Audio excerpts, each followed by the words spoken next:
Are you asking questions about the solar flares and how it's affecting us physically and mentally?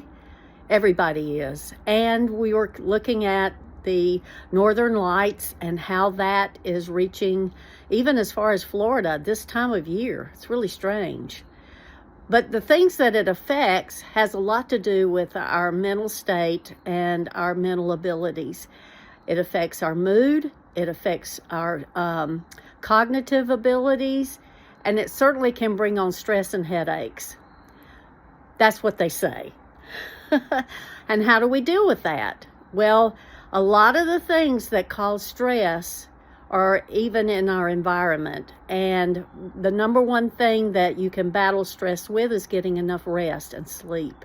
So we know how to deal with that. Going to bed on time and setting a clock and getting up on time and cutting off media an hour or two before you retire so that you can turn your mind down and allow yourself to rest and live in peace.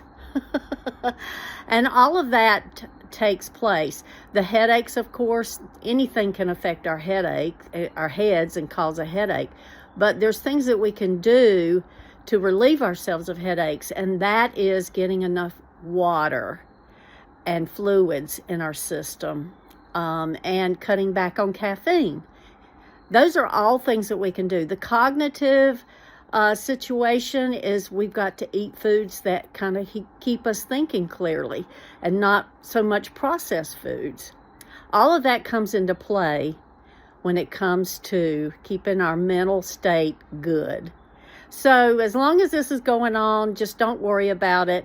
Just do things that you can to battle it and overcome it.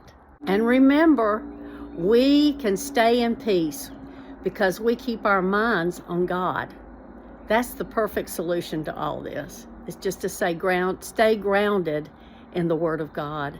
And so if you found this video to be helpful, please subscribe, share, like, and comment. We really want to hear from you, and we want to hear about your experiences and how we can better serve you.